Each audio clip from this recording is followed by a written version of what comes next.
I love so many things about North Dakota, and one of the things I love the best is how anxious we are to help one another. You see it all the time. You've seen the traffic jams at entryways when you're trying to go into a restaurant or a building as people stop to hold the doors open for one another. If you've ever stopped alongside one of our roads to take a picture or a phone call or to change a tire, you've probably had multiple people stop just to make sure you don't need any help. Another way North Dakotans can show kindness to their neighbors is by getting vaccinated. Vaccinations keep vulnerable people safe from severe illness and death. They keep our economy running by keeping our businesses open. They help us stay mentally healthy by allowing us to connect with others through church events or community groups. They also keep our healthcare workers safe and on the job. Getting vaccinated is a choice you can make to help your neighbors, your community, and your state. So talk to your doctor about it and follow their advice to get the vaccinations that will help keep you and all the people you care about healthy and happy. To learn more, go to spreadlovenotcovidnd.org, a website set up by the North Dakota State University Center for Immunization Research and Education. Get 3 months of local news for just 99 cents a month. You'll get unlimited access to the news you need to stay engaged and connected to your community. Visit inforum.com/subscribe now to get 3 months of local news for only 99 cents a month.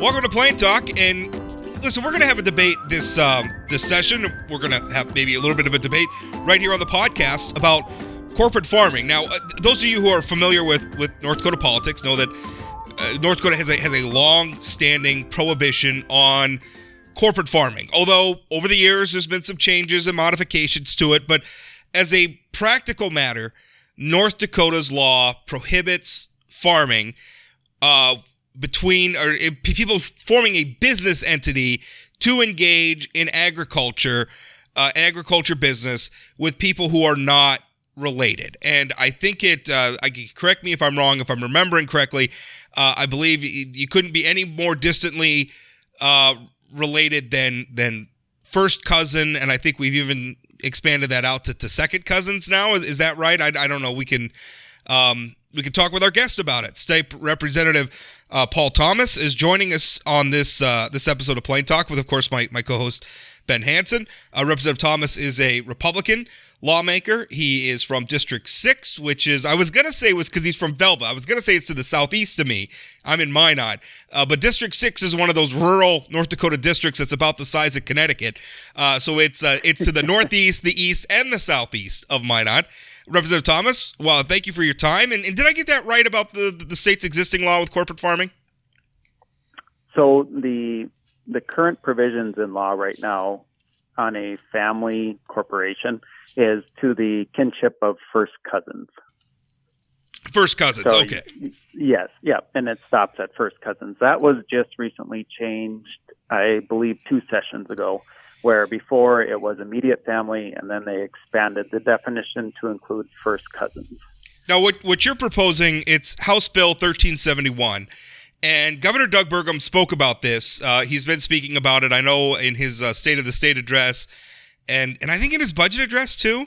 I'm forgetting now. They're all blending together in my head. But he has talked about this issue and the importance of this issue. Tell us, what does your bill do in terms of the state's corporate farming ban? Okay. So one of the, I guess I'll start with coming off of your prelude. A number of times you referenced changing the business structure for farming in North Dakota. So I think most North Dakotans, when they hear the word farming, they immediately picture a tractor driving in a field, that producer that's growing grain crops over, multiple acres of land and producing a crop that he typically will sell to an elevator or processor or whatever. This law has no effect on that at all. So the traditional picture of farming, what this law addresses is it only makes an exception for animal agriculture. And that more specifically in animal agriculture for feeding operations and dairies. So if you're a dairy farmer, if you're a dairy production manager or farmer, if you are a swine producer, cattle producer, or poultry producer in a feeding operation, you would then be allowed to structure your business in a form that would be corporate in structure, or you'd be allowed to partner. So farmer Paul Thomas could now partner with a company that has a corporate structure to provide capital for him to be able to invest in the necessary capital expenses for buildings, robotic milkers, whatever that may be, on a limited basis of 160 acres. So that's the heart of the bill. Yeah. Representative Thomas, this has been here. Yeah. When you have had involvement in the egg industry, my understanding is your background is with the North Dakota corn growers, among others. Is that correct? Yeah. So I have farmed, if you want to say my whole life. I'm a fourth generation farmer. Our son is back with us. He's fifth generation. When I graduated from college, I actually worked for a number of commodity groups in the state of North Dakota before returning home to farm. And then since then, being active in the farm, I participated on many boards. Yeah. My reason for bringing that up is you being the prime sponsor of the bill that would enact the governor's reduction, or if not outright elimination, on ban on corporate farming practices here in North Dakota. I'm wondering, in your capacity in the egg industry and with like an organization like Corn Growers, have you heard an outcry, or have you talked to constituents that have had a direct impact with North Dakota's corporate farming law impact their business or their farm production? So Ben, this particular legislation that I dropped, I will say this very truthfully and confidently. It had nothing to do with, the governor's comments over the past 6 months of recognizing the need for capital investment in agriculture. I've been a strong proponent of this since I've been old enough to understand what even the difference between a sole proprietorship and a corporate farm is. A little bit of history. My mother's family in southern Indiana has been incorporated for almost a century now. And I've seen the benefits of what a corporate structure can do for a family to allow ins and outs of uncles and aunts and cousins and other relatives that are able to come into the family farm and participate in that business structure, participate in ownership, participate in management and labor, but then also have the ability to exit that business without having to divest of a bunch of capital assets that cause a lot of tax burdens, but it still allow that structure to stay there to allow those families to grow in. And we in North Dakota have recognized that on a family corporation basis. So as we look at the history and what I've observed from myself, and yes, I'm getting to the point of your question, many farm organizations have been working on this for a long, long time, trying to identify how can we match our business structure and our capital needs in this state to the realities of what animal agriculture is today. What we've seen over the years in North Dakota agriculture is farms have grown in size. A lot of that is really driven by technology, increases in efficiency of the equipment we have, the decrease in interest of, other family members or other people in community coming back, and then also capital. But we have grown into the capital intense agriculture step by step in North Dakota. The difference is we chose at some point in time in this state to say, hey, grain farming is great, cow-calf producing is great, but we're going to let others take care of finishing those animals to make them market ready, to process those animals, to add that value to our grains. We're going to let others do that because for some reason we decided not to do that.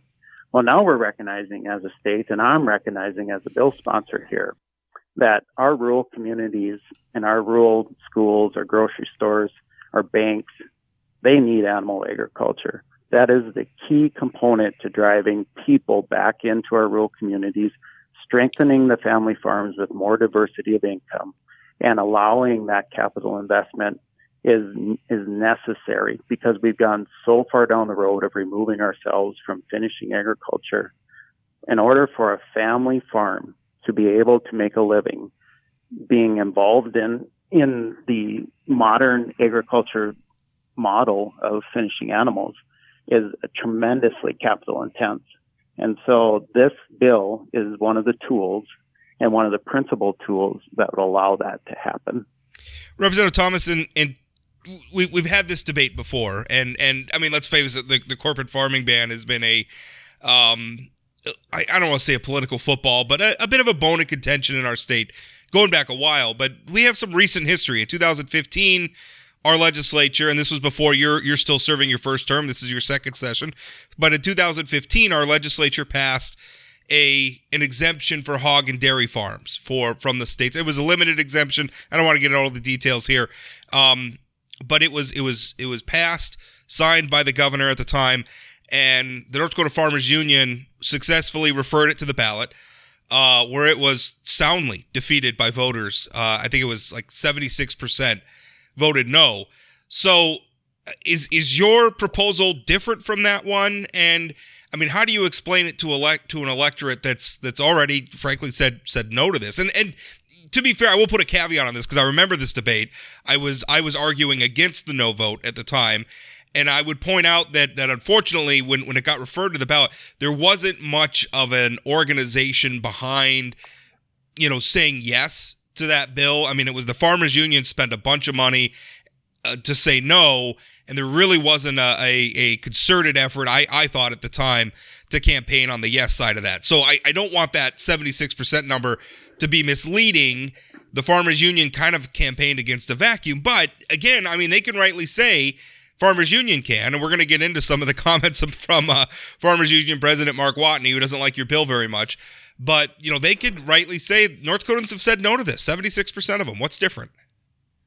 Oh, absolutely, they can make that claim. And to your point, certainly, I remember the discussions during that referral measure, and I remember being a farmer sitting at home listening to those discussions and being so frustrated by the lack of the other side of that story being told. The fear, it's easy to use the analogy that Amazon or whatever is corporation is going to come into here and buy land and outcompete farmers and present this negative image of what's going to happen if we pass a bill like this. A couple of things that I think are really key or maybe a few things that are key from 2015 to today. Number one, the biggest landscape change that has happened in North Dakota is the announcements and the beginning of the development of soybean crush plants. The one in Jamestown, the one in Castleton, we've heard there could possibly be one in Grand Forks as well.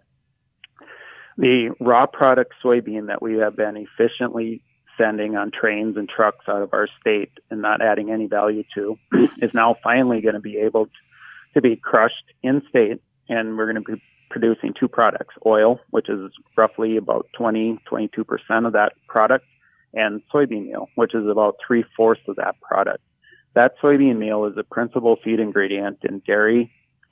Well, it's a big feed ingredient in dairy. It's the principal feed ingredient in poultry and swine barns. So having that tremendous amount of feed right here locally is a game changer for North Dakota agriculture and North Dakota animal agriculture. The argument before that we didn't have the traditional feedstocks that modern agriculture uses in these larger hog and poultry barns, that argument is no longer here. And I think as I look at the opportunities that we have in this state to capture that value, animal agriculture is key to capturing that value. The other thing that I have visited with many people about is the one thing that hasn't changed is that we've continued to see over the decades and most recently over the last 8 years a continual rapid decline in the number of livestock in our state and the number of farms or ranches that are working with that livestock. I'd just like to share these numbers with you. In 2009, we had 193 dairy farms. In 2017, we had 105 dairy farms. Today, we have 37 dairy farms. Now, if that's a trend we want to keep seeing happen in our state, we want to keep importing milk, we want to be a food desert here, well, let's keep doing what we're doing, okay? And we'll be satisfied with having no animal agriculture. Well, I'm not willing to do nothing. I want animal agriculture to be part of this state. And in visiting with commodity groups, in visiting with agriculture officials across the state, and visiting with other states, one of the key components that they have recognized that we do not have is the ability for capital infrastructure through a corporate structure. And that, to me, is the message. And as we sell that, or sell is probably too strong a word, but as we portray that or educate the voters out there of why we as legislators believe so strongly in this, and we believe and are doing this for the same reasons that every farm organization is in existence in the state, and that is for adding value to our locally growing products to make our farms and our ranches more profitable and our communities stronger. I know Ben's got a question, but something you just said there, I was reading a column published by North Dakota Farmers Union President Mark Watney. And North Dakota Farmers Union, they're the ones who referred the last proposal, 2015, to the ballot. He's saying, because your argument is we need to allow people engaging in these sorts of animal agriculture to come together so they can access capital and everything. I believe that. But this is what Mr. Watney says. He says, I quote, and I should note he's talking about your bill, but he's addressing his comments to Governor Burgum, and I know you drew a bit of a distinction there, but this is what President Watney said. He said, Burgum has repeatedly said that the current law does not allow two unrelated farmers to partner with each other. That is simply not true. North Dakota allows two unrelated farmers to partner with each other through general partnerships, limited partnerships, LLPs, LLLPs, and cooperatives. In fact, the current law even allows unrelated family corporations to farm or ranch together through any partnership structure. If farmers in North Dakota want to pool their resources, they can, and they do. So he's saying we don't have a problem. Well, he can say that, but I can point to the numbers that show that a rapid decline in animal agriculture would be the only argument I need to make to that point. Now, why would I want to, as a farmer, as a farmer, team up with Rob Port and not just form a partnership versus the two of us form a corporation?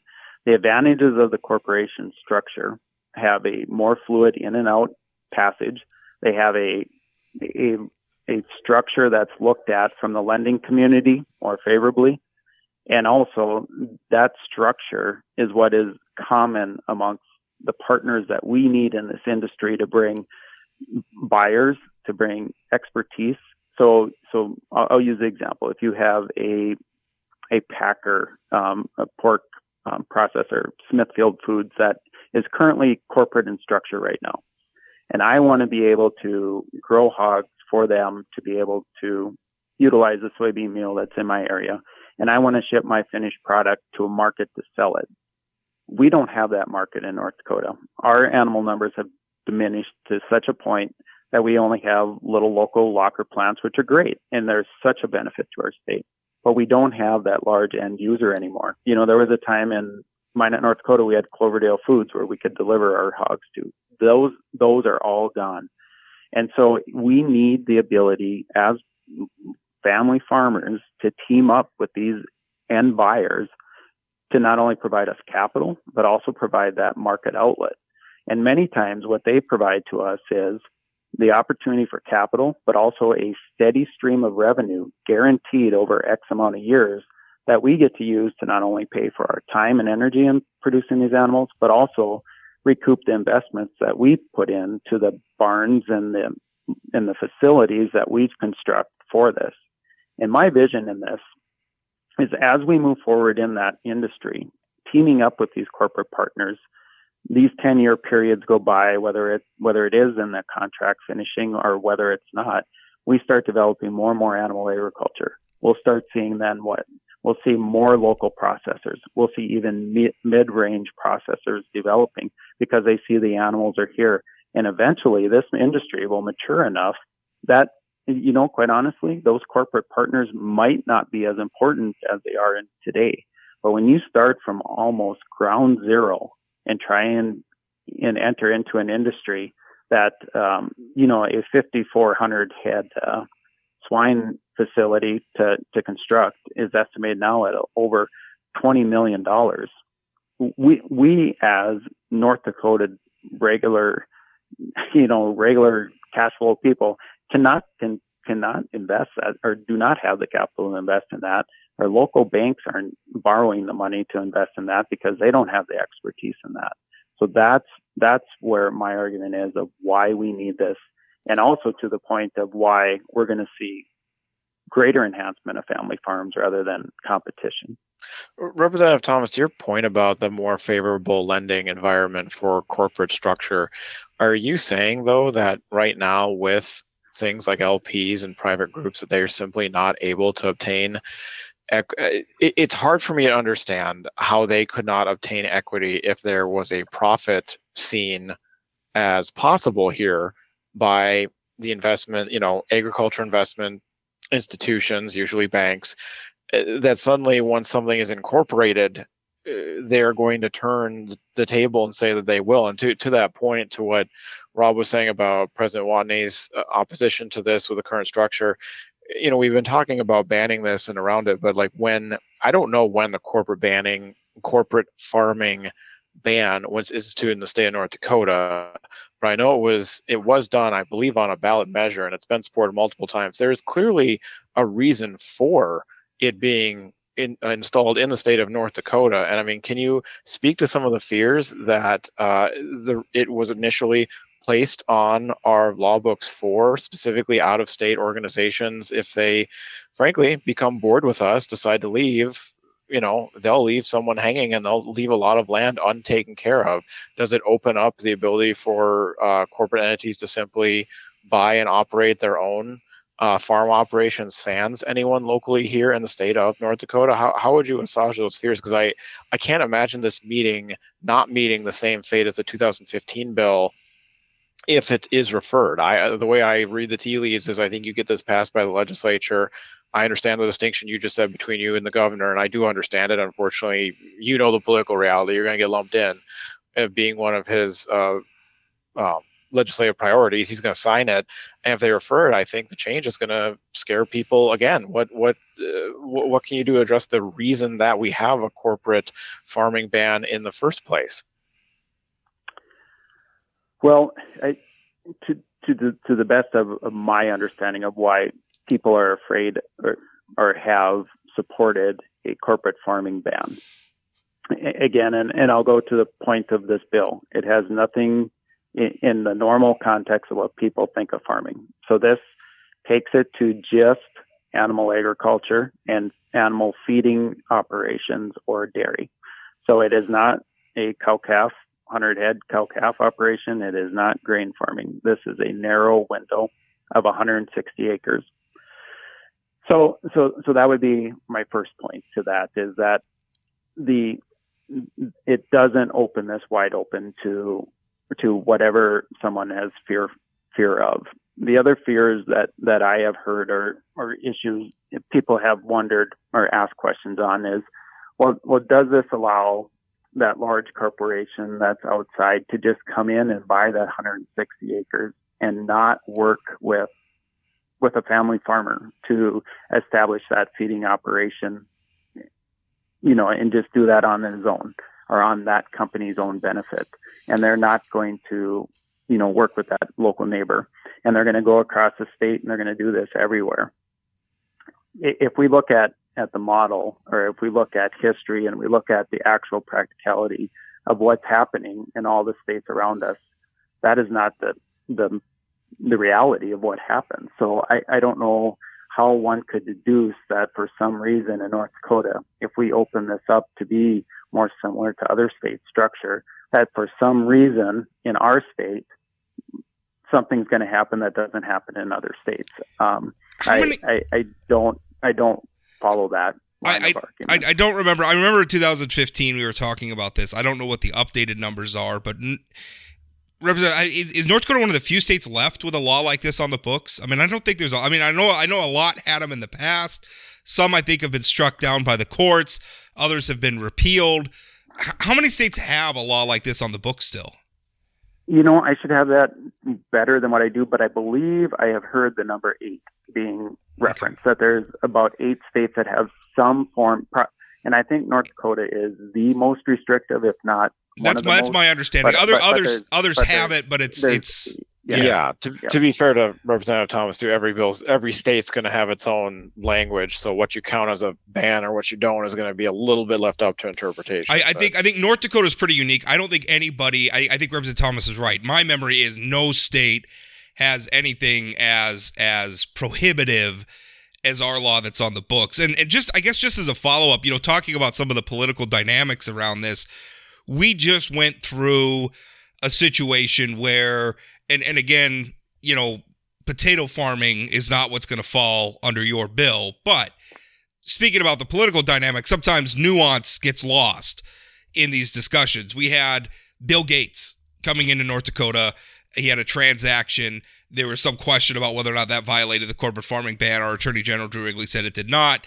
But there were a lot of people who were upset, including a lot of people who, frankly, I know them. They're Republicans. They think of themselves as conservatives, and they were just outright, hostile to that. I mean, that's sort of the political dynamic we're living in right now, where there is a big fear of, anybody saying corporation, anybody saying Bill Gates, and, things like that. How do you navigate that political environment, Representative Thomas, to get a bill like this through, or to get to people to understand the nuances of a bill like this? Because what I'm afraid, as somebody who frankly supports this move, I'm afraid it's going to get out there and people are going to say this is going to allow Bill Gates to buy up North Dakota.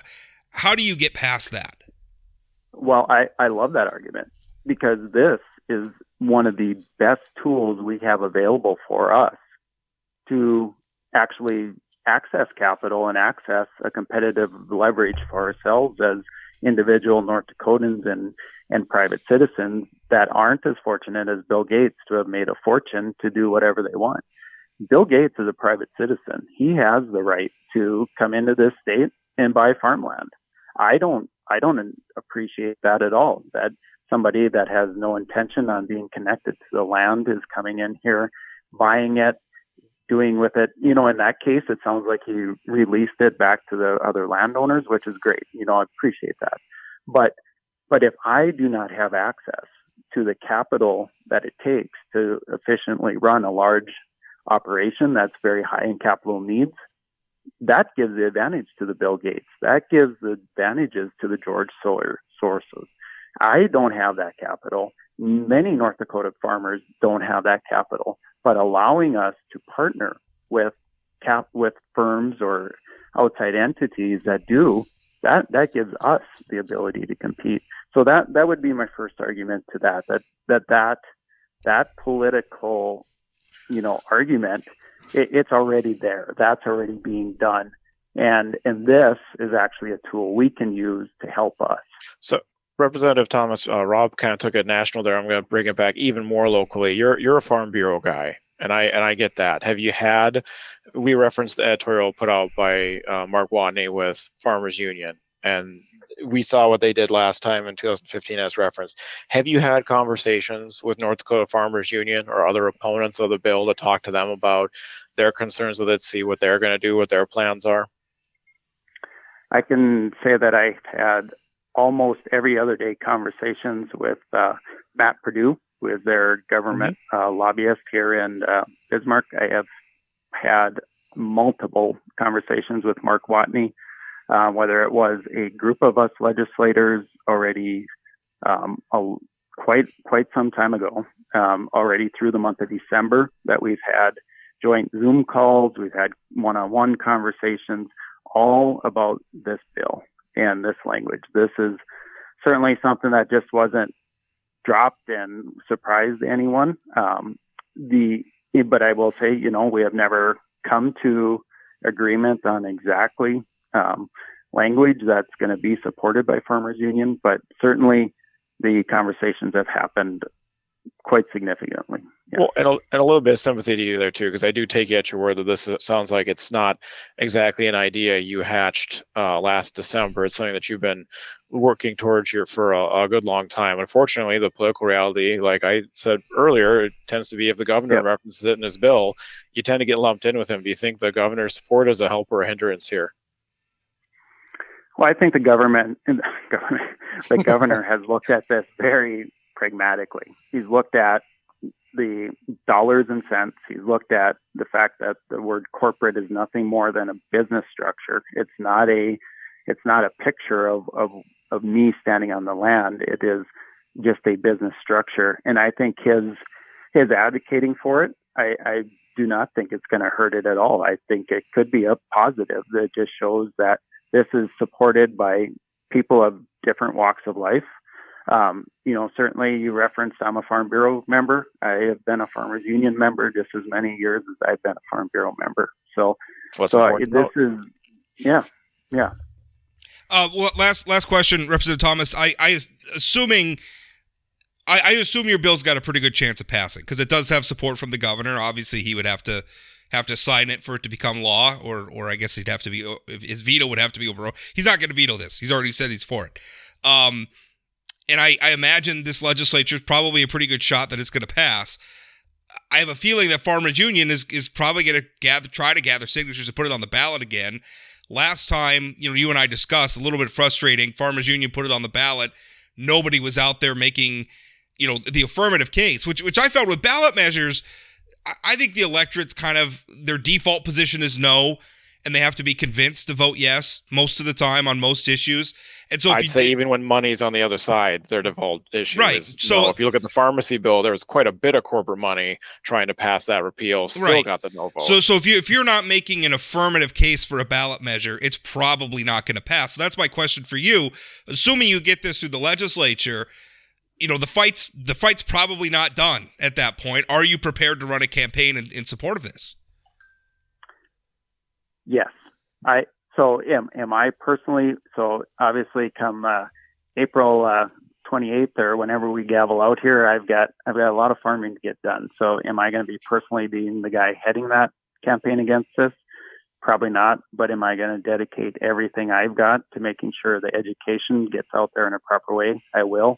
I have visited with a number of farm organizations that have indicated that they believe in this, that if it does come to that point, they are going to dedicate resources, time, and energy to educating the public on the benefits of this bill. So yes, I have reached out. I have talked to farmers and farm organizations, other livestock groups, and have had positive responses on they believe in this and they believe this is right for North Dakota, and they're willing to have those discussions.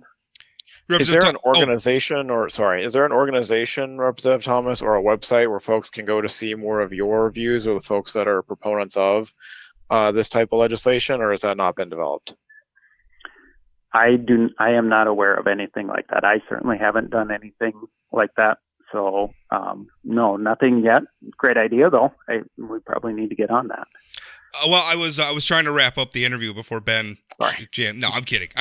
We got to wrap it up. Representative Thomas promised 30 minutes, and we got 30 minutes. I thank you for your time, sir. Well, thanks for having me on. I really do appreciate the good debate on this issue. I think it needs to be aired. I think people need to understand the facts of what this bill does, and certainly I think most everyone would agree that we're all working towards the same goal, and I hope we can all gather around that this is one of the tools we need to get there. Hi, everybody. I'm Chad Kuhl, host of the Northland Outdoors podcast. Hey, here in the Northland, we love our time outside. And on the Northland Outdoors podcast, we're going to talk about all of it. Not just fishing, not just hunting, but mountain biking, camping, rock climbing, bird watching, you name it. We're going to have it on the Northland Outdoors podcast. New episodes every 2 weeks on Spotify, Apple Podcasts, wherever you get your podcasts. So look for it and join us on the Northland Outdoors podcast. All right, well, just finished our debate with Representative Thomas, and Ben, I guess I don't know where you're at on this issue. I support it. I generally think that and the big reason, one of the big reasons why I support it is the idea of North Dakota's corporate farming ban is that it's going to save family farms. And Mike Jacobs made this point, who it may surprise people given his overall politics. He's also not for the corporate farming ban. And what he told me, really? and what I have internalized is we're not saving family farms. If anything, the demise of the family farm is happening in North Dakota about as rapidly as it is anywhere else, if not faster. Anywhere else. Yeah. So what are we doing? Other than denying ourselves some opportunities. Well, and I want to start off by complimenting Representative Thomas. He's clearly a serious-minded person that's spent a lot of time and energy on this issue. He's a good lawmaker. He's a very good lawmaker. And I very much appreciate when I did, and I didn't mean to like throw your Farm Bureau member at him as if it was an accusation. Just that's what he has listed on his legislative biography, and we're going to get into legislative biography listings in a little bit here. in a minute, he listed Farm Bureau. He did not happen to list Farmers Union, but he said he's been talking to Matt Purdue, he's been talking to Mark Watney, and if you don't know the behind the scenes, those are the main folks representing North Dakota's Farmers Union at the state legislature. That's really good on him. I'm not where he's at, even though the way he came to the stance he did to get to where he's at in sponsoring this bill, I think is very valid. I don't agree with him in that when he is talking, we've never been a big swine and poultry agriculture state. We simply have not been. And the idea that opening it up to larger, typically what he's talking about is more Fortune 500 capital interests to pair up with these family farmers as if that's going to save some kind of a local business. I just don't see it. I think those numbers would have gone the exact same direction of consolidation that we've seen with grain and other pieces of agriculture, both in North Dakota and nationally. And I'm still not hearing from him the protections for reclamation and just general stewardship of the land. That was the entire blessed reason we put these corporate farming bans in place. I have trouble saying that all in one sentence for some reason. In place. He doesn't speak to why it was put there. The governor, by the way, never speaks to why the state of North Dakota put this there. This wasn't visited upon us by federal mandate. This was voted on by the people of the state of North Dakota. And that needs to be respected and talked about when you're trying to repeal it. But it was an electorate that voted on it 100 years ago. Sure, but they've had opportunities since, as you referenced, and they have voted to keep it every time. They have. Although, and again, I don't want to overstate that 20. When you put something, when something gets put on the ballot, and the legislature does this, right? The legislature will pass a constitutional amendment, they'll send it to the ballot, and then they do nothing to support it. And what happens is it fails, right? So this is what losing with 76% of the people saying no. I'm not saying that I'm not saying if they came out and made an affirmative case for it that people would have voted the other way. I'm just saying that when you put it out, when you throw it out there like a lame duck, it's just gonna like a dead duck. It's just gonna lay there. But that's farmers' unions' every right to organize and advocate on their behalf. And they can as Representative Thomas conceded, they can rightly say the people voted against this before, and they're not wrong. Less than 10 years ago. And I'm just saying there's some nuance there, but there's always nuance. I'll give another example that I think is directly relevant to this. I co-sponsored the ballot measure to repeal the pharmacy law that went on the ballot in, I believe, 2014 or 16. And that had a lot of corporate money behind the getting rid of the repeal, because we wanted to open up pharmacy and prescription drug prices to other retailers like Target and Walmart to try and bring in competition and lower drug prices for usually seniors who need them. There was an overwhelming push to repeal the ban for the corporate pharmacy law, which I was in favor of, and we got crushed pretty good with, frankly, not that much organizational opposition aside. In general, North Dakotans don't like big changes put on the ballot measures. And so what I'm saying is maybe even if there was a moneyed or an organized advocacy for it, maybe the result would still be the same. Maybe. I don't know. I don't know.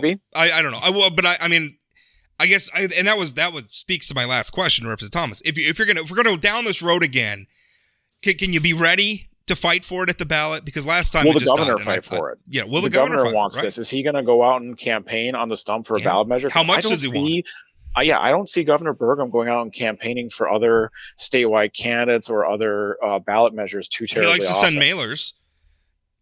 which he'll send mailers to his I PAC, think we've shown is maybe not as productive a tactic. If anything, it makes it look too slick, too corporate, and just feeds into the narrative. This is this is a rich guy bill. This is for rich guys. We don't need that around here. That was really interesting because you asked what I thought was a really interesting question was, is Governor Burgum an ally here? And obviously what you were alluding to was something I asked about too, which is kind of this very populist era that we're living in, right? So you're coming in, we've come through the Trump era. We've got all this populism going on.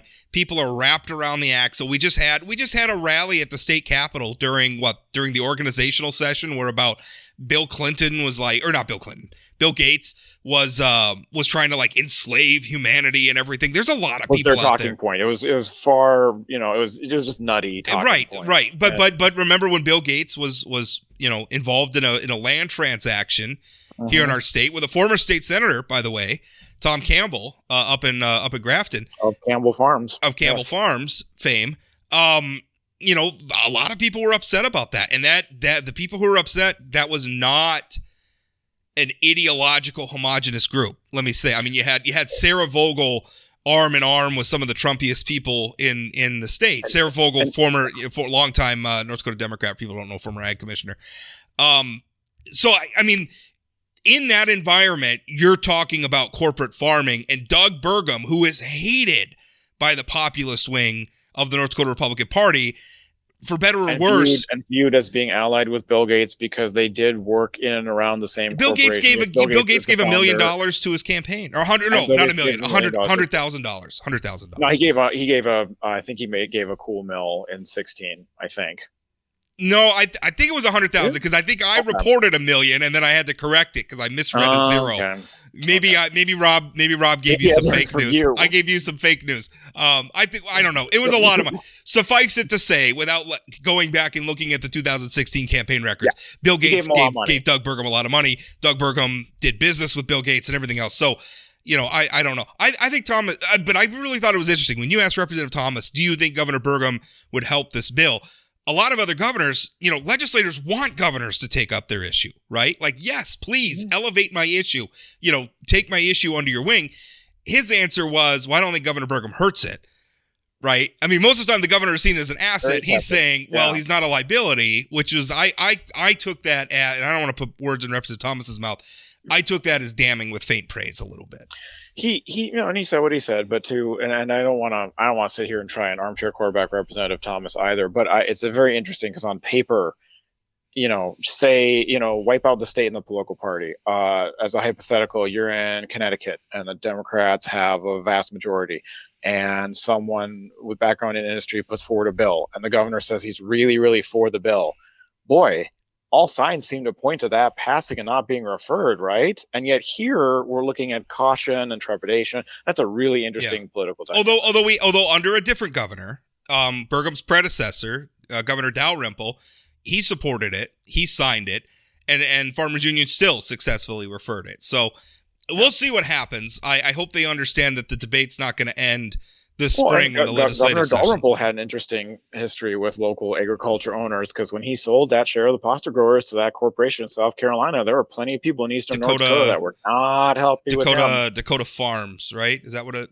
I believe so. Yeah. Anyway, I know it's Dakota. Was it Dakota Pasta Growers? I'm sorry. Now I'm not remembering my name. It was Dakota something. I don't know. I don't remember. 51% share of the board, sell out to a South Carolina corporation. It was not viewed favorably. So, well, it's going to be interesting. I hope the bill passes. I don't think it can hurt us. I think we've got to start doing some things different. I mean, we talk about all the time. What can we do? We got to bring more people to the state. We got to get North Dakota going. I want to know what he's going to do. Reclamation and stewardship of the land. If that large entity decides to hike their skirt up and scoot out of here, if they get bored, but I don't know. Anybody can hike their skirt up. I'm a local guy. I could start a farm, and if it doesn't work, hike my skirt up and leave. I think you're much less likely to because you're from here. I know it's the populace. Well, they're not from around here, but there is something to that in certain areas. All right, Mr. NIMBY. All right, NIMBY. Yeah, it's going to pass, so it doesn't really matter what I think. Yeah, that's true. I think it's good. Well, I mean, the dynamic of the legislature's also changed. The politics of North Dakota have changed a lot since 2005. We'll find out. I think it has a pretty good chance, though. I think you're right about that. Moving on, I had a big story today about Representative Brandon Pritchard, and it's not a news story in that I reported most of this back in April during the Republican primaries. Now, Representative Pritchard, he's from he's been elected now. He's from District 8, which is a Bismarck in areas north. Goes up to Underwood, right? District, right. Well, I'd have to look at the map now that we've redrawn it. Sometimes we redrew it because Jeff Delzer, the former representative, he was there. He got moved. He got moved into 33. His district went into Bismarck. So anyway, it's a North Bismarck and Points North district. Representative Pritchard was one of the candidates. It was one that was kind of the ground zero of the sort of heated Republican legislative primaries in the state last year.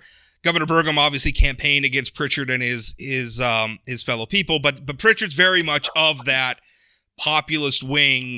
I didn't. Let's clarify that. Governor Burgum's PAC spent money against Representative Pritchard.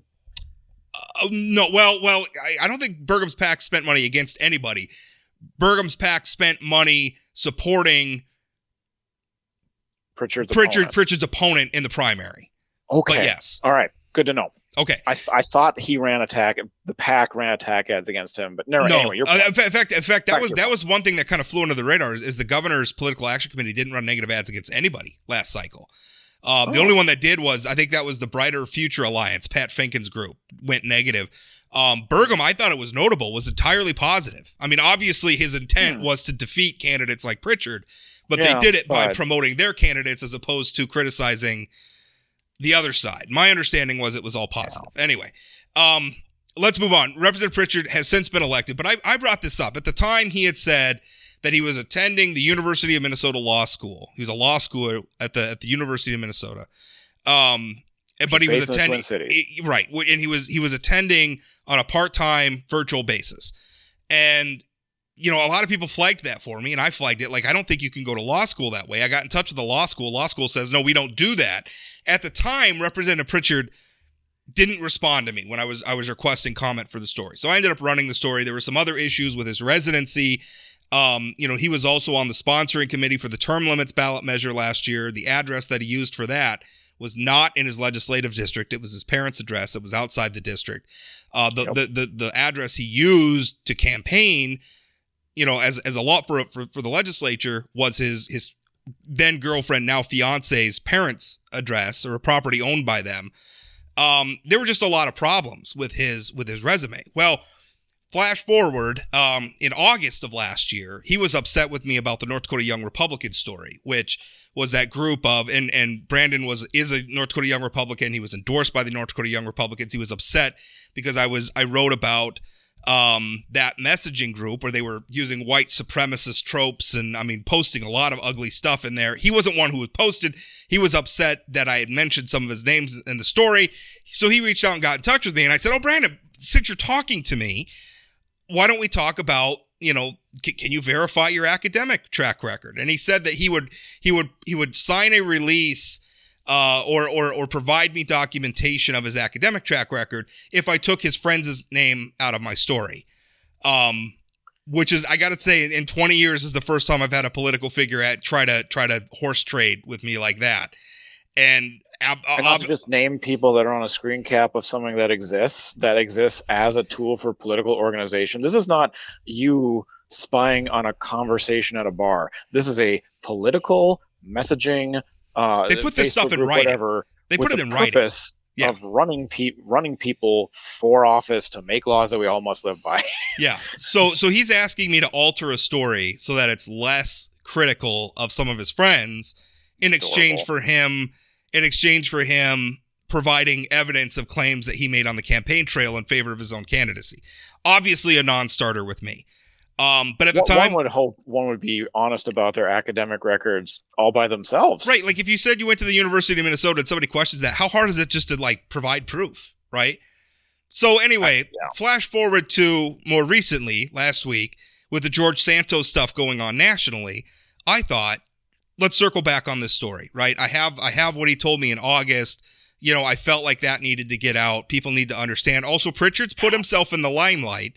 He's backing some of these he's the primary sponsor on one and the co-sponsor on some others of this raft of sort of what has been described as anti-trans, anti-LGBTQ. I don't want to get into that whole debate. He's either prime or co-sponsoring just about every hot button social issue bill and making himself present for media interviews about them and posting including on this podcast. We had him on this podcast. Including on this podcast. He is there is a difference between Bob Martinson has been in the state legislature since dinosaurs ruled the earth. No offense to him, but he's a very quiet and very powerful legislator there that doesn't make a lot of noise, doesn't do a lot of interviews. Then there are folks that go out and do seek attention for the bills they're passing. I'm not actually inherently criticizing that. If anything, I do think there's an advantage to it in that you are educating the public and being blunt and upfront with them about what you're doing there to create laws. He's out in front, but I thought not trying to shy away from anything. Yeah. So the exemption of his biography, the omission of it speaks volumes when he's being so loud in so many other arenas. Let's get to that. So, he's obviously he's very outspoken, which is not necessarily reason, but I had this lingering issue of his academic track record. And we have the George Santos stuff going on nationally. And I don't want to say that Brandon Pritchard is George Santos or anything like that, but it's obviously it's a topical discussion right now, verifying the resumes of our elected officials. So I thought, let's get into this again. Let me circle back with him. Let me see if he'll talk with me. And maybe we can just put the issue to bed. I don't have to write anything. He gave me the runaround again. And I don't want to give the information. I don't feel, it's private. He had all the excuses in the book. And people can go, I wrote a whole column about it. You can go read the whole thing. And in the conclusion, I wrote, I don't really know what to make of this. I don't know if he's telling me entirely the truth about maybe everything he said about his academic career is accurate. And he is just trying to bait me into the sort of slugfest that Trumpy Republicans like with the news media. Maybe that's clicks it. Off of it. I could see that. But I don't understand why. Why it's unreasonable for someone like me to ask an elected official, listen, you've said this about yourself.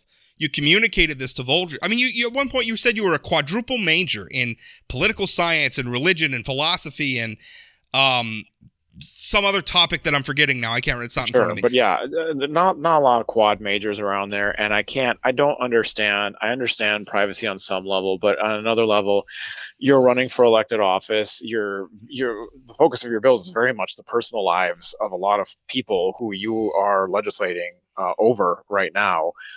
When someone's asking you something as basic as, the U of M would love to have a little jewel in their crown saying that they have someone in the legislature in even a different state as an advertising marketing tool. The point being, they wouldn't shy away from it. They wouldn't stop him from saying also, it. And sign a release to the University of Minnesota. Say, I allow you to confirm to anyone who wants to ask that I attended between these dates and that I'm enrolled in the law school.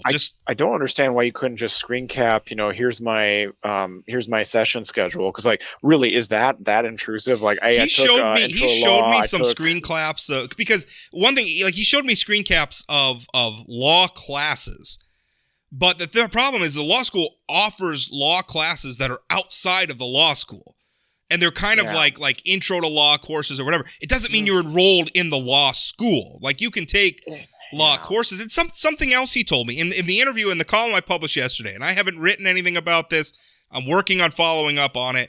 But one of the things he told me is he said, he said something along the lines of, I believe I set the record for taking the most credits in a semester with a perfect GPA. And he said he took 32 credits in a semester. Well, the University of Minnesota says on their website they cap students at 20 credits a semester. Now, it is possible to get an exemption from that, but how likely is it that the University of Minnesota gave him an exemption to take 12 additional credits above the cap? I'm very much guessing the exemption is you had a 3 versus a 2-point class, 2 credit class, and you were going to take 21 for some semester because you were super full-time. 32 credits in a semester. He smoked me, the lowly poli-sci major. I got to tell you. There's also, Rob, you have to go on. There's also, Rob, a culture in Grand Forks right now.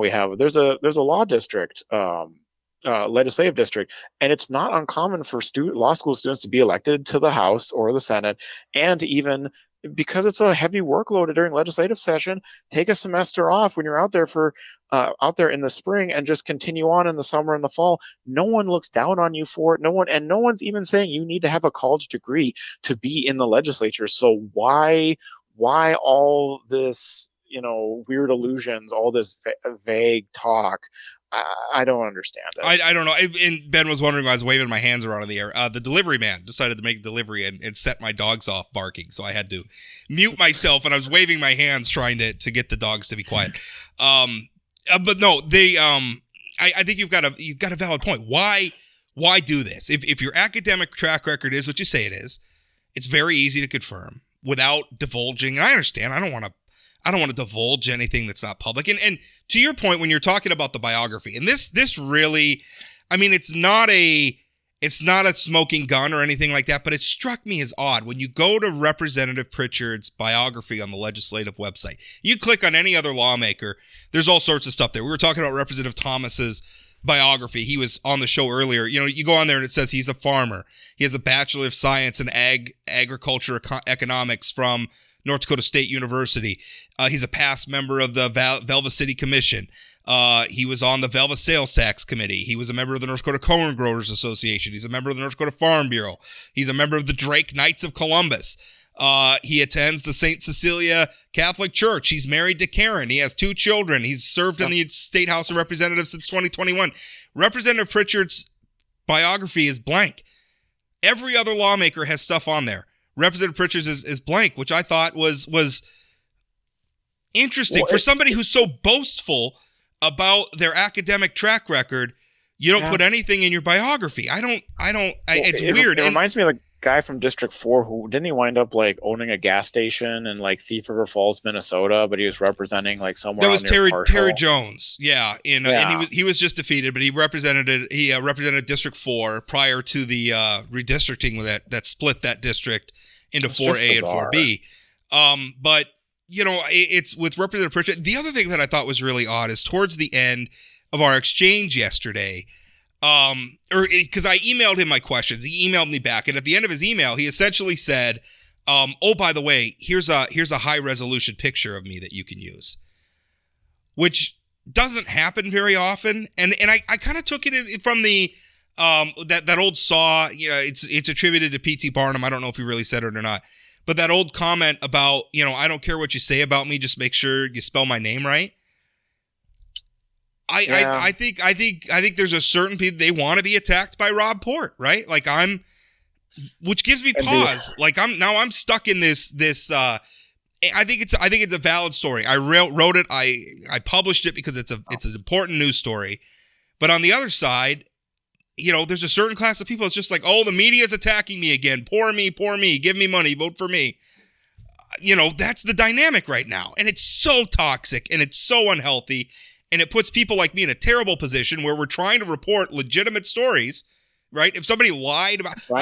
Shine sunlight on it, on topics that don't typically get too much coverage. I can tell you, if we were talking about Representative Boucher, and this is not me, I'm just picking his name out of a hat. I have no reason to question anything he said. But if we were talking about some question about Representative Boucher's academic track hit record that he was talking, those people like Brandon Pritchard would be saying, go get him. They'd be like a dog with a bone. Absolutely. And they'd want no end to it. And it would be what occupies their time. And I see that on national level, unfortunately. I'll wrap it up here with a funny anecdote for you, which is the state legislature used to be a little bit presumptive when you did your biography. I did not list that I had a wife because I did not when I was elected there. And so my biography said that I was a realtor and I had some experience in the realtors associations and, lived in West Fargo, blah, blah, blah. And at the very end, it listed single. I was like, oh, and my girlfriend at the time texted me and was like, that's interesting. And it was just very odd because it reads very stoic the whole time. It's like, member, North Dakota Realtors Association, FM Area Realtors Association, COMEX. Single and eligible, ladies. Bachelor's degree, political science, MSUM, single, and it's like, wait, that's single lady. Yeah, it kind of makes me like when everybody went back when everybody was making their first Facebook accounts and they didn't put the relationship status, so you had all these married guys, and it says single on their profile, and their wives are finding that like, oh, you're single, are you? Yeah, no. So it's an interesting topic. It's got nuance, but to your point, with more.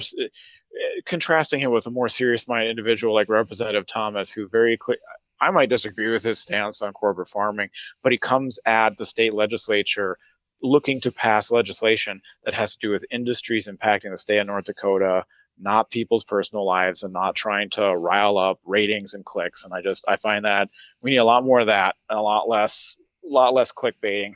I do not disagree. But we'll wrap it up there. Thanks, Ben, as always. And hey, coming up, we're busy. Obviously, the legislature's in session. We got so much going on. On the next show, we'll have Attorney General Drew Wrigley. He's going to be talking about he's going to break some news about the crime lab. We're going to have some talk about his budget a little bit. And who else am I talking to on Wednesday? Who are we interviewing? Senator Cleary, who's going to be talking about his Sean Cleary. We're going to be talking about pensions too.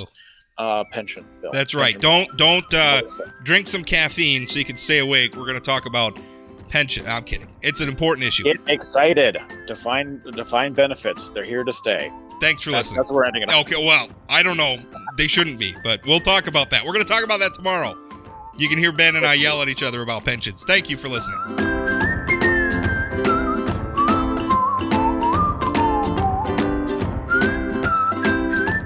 Did you know Forum Communications Company has a robust podcast library? At inforum.com/podcasts, we have everything from politics, sports, true crime, outdoor adventure, and more. Visit inforum.com/podcasts and explore them all today.